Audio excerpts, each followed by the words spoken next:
How are you feeling? You got John Riggs here, and if you want to play Sega CD games on your Games Legends Ultimate, that is a reality now, thanks to our friend Wildcoder, who did some tweaks, from what I understand, to the core to get this thing to work. And in this video, I want to show you how you can play your Sega CD games on your Games Legends Ultimate arcade unit. This is going to be awesome. I've always been a huge fan of the Sega CD since back in the day, huge fan of Sonic CD. If you want to play Snatcher in English, the defining version of Earthworm Jim, in my opinion, is for the Sega CD, and we're going to show you how to do this. It's not done conventional means. It's not as easy as it is to put arcade games or NES games and stuff like that. There's a couple of other steps you have to jump through, but as soon as you get it done, as soon as you get your first one working, I promise you can get it working too. In fact, it took me about 2 to 2.5 hours of just being frustrated because I couldn't get my games working. Fortunately, my friend P-Dub's Arcade Loft, great channel, check his out if you want more tech and stuff.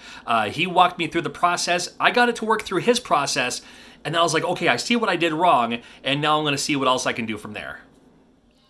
Now, I don't have any cool capturing software for my Windows 7 machine, but I'll just show you what I'm showing here.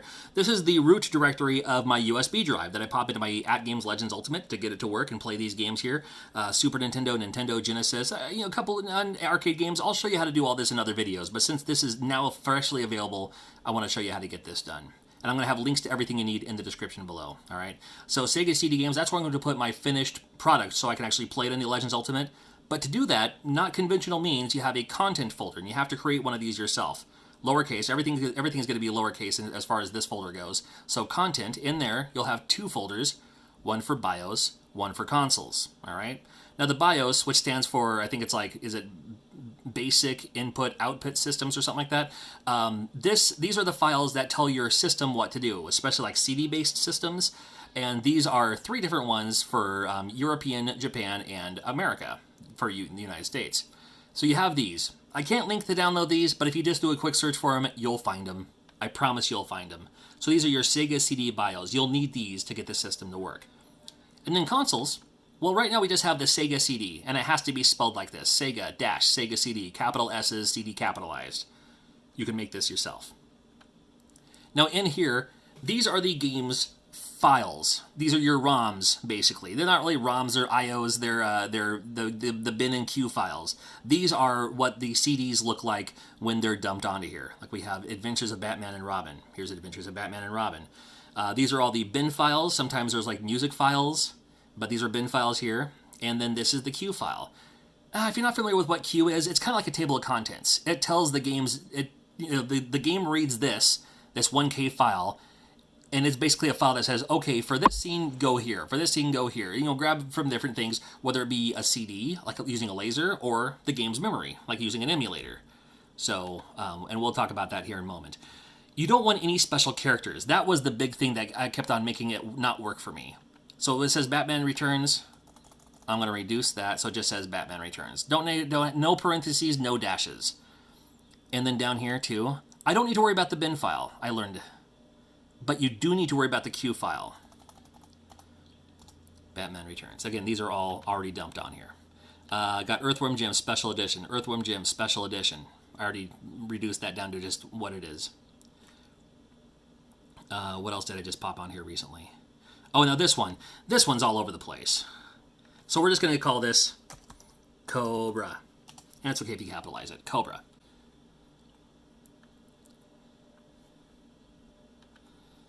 And same with right here.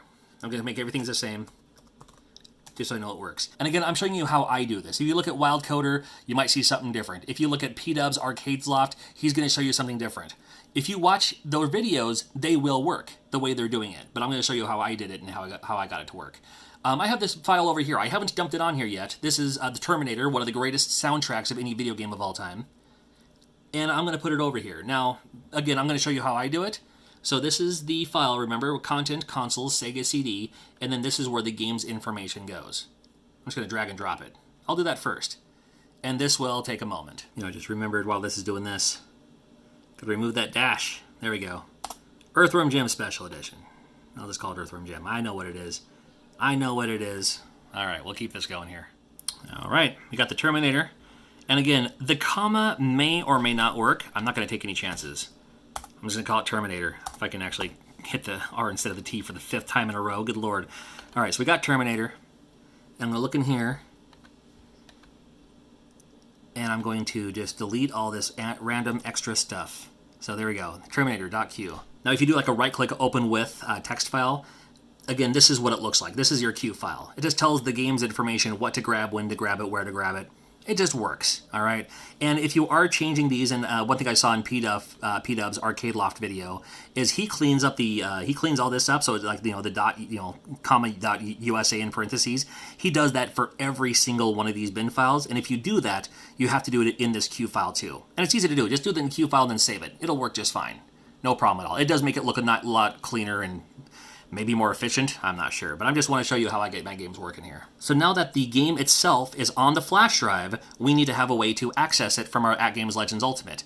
And this is where the add-on tool comes from. And maybe you already have one of these. You need to get the updated version. This is the 2.24, linked in the description below. Has to be the 2.24. If it's an earlier version, it will not work. And here's what we're going to do. We've got the emulator core. Also linked is going to be this core that we need. This one's called Pico Drive. Don't ask, it just works. It's like Mega Drive, but it's Pico Drive. All right. I'm not going to change anything about that. That's where the emulation core goes. If it was going to be a Nintendo game, it would have been the other core. But that's the one for the Sega CD. The game's ROM. Now, instead of loading the ROM, remember I put it in the flash drive here. So Content, Console, Sega CD, Terminator. Open that up.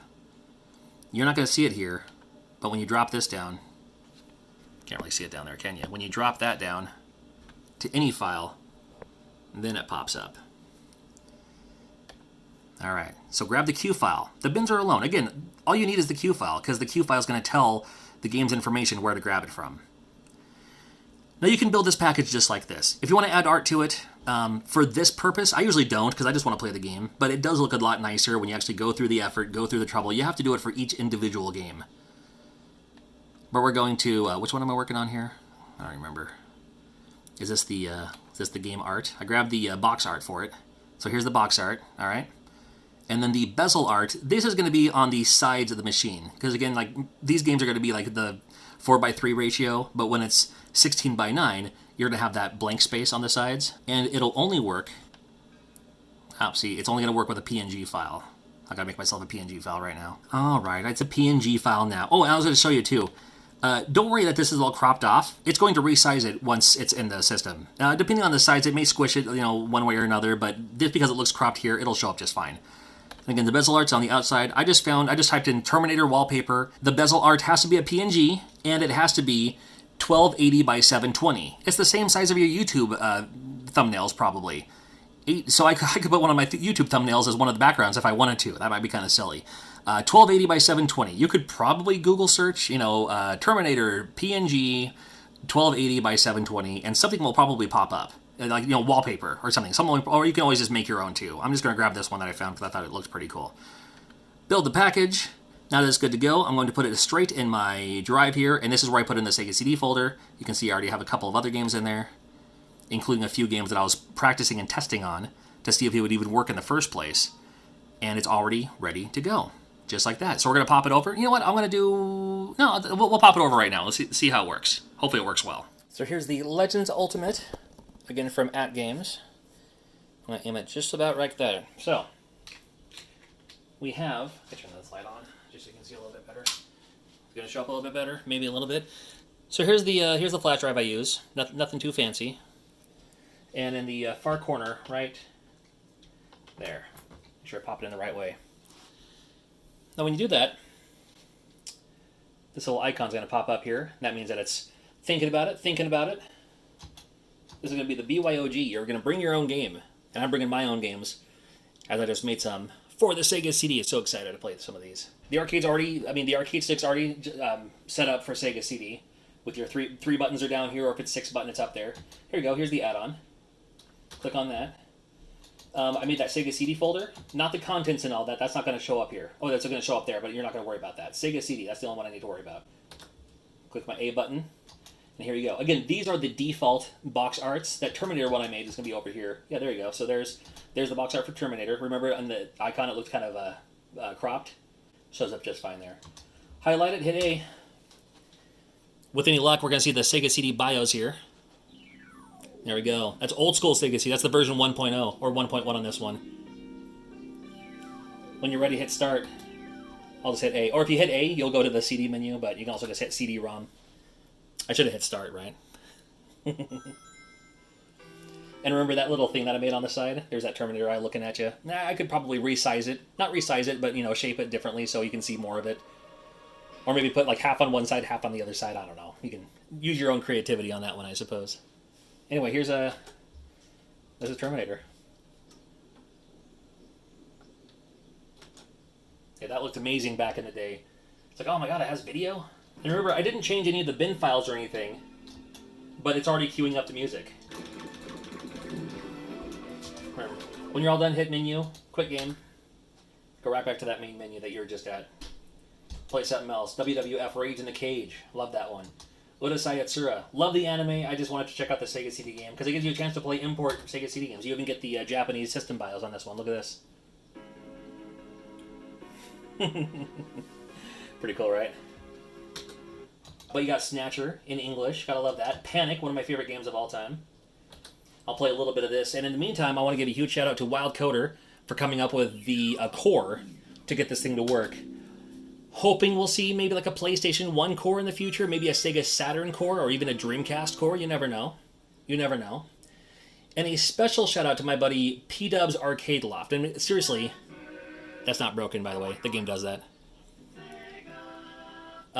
For helping me out. He actually literally called me and walked me through it step by step after I was frustrated, couldn't figure it out. So big shout out to P-Dub's Arcade Loft, and subscribe to his channel. He does way more of these Legends Ultimate videos than I ever could about how to get your light gun game to work, and a lot more too. Make sure you join the Discord as well as the Facebook page, as we're always helping each other out, and I'll leave links to everything in the description below. I thank you for watching. I'm going to play some Panic for a little while. This was a family favorite for the longest time. My kids wouldn't play video games when they were younger, because there's a lot of buttons to push. You know, they might not do a good job. That's going to be frustrating. But this game, you can take your time, play at your own leisure, and you don't die. You just move from room to room. And you just hit random buttons. Sometimes something will happen. Sometimes you'll move to another room. One of my favorite games of all time, seriously. So here's Frankenstein here. You can push any of these buttons, will do something different. I'll try this one.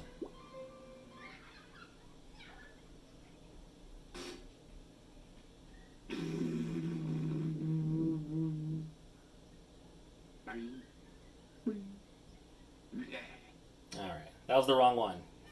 Or the right one, I don't know, depending on who you are, right?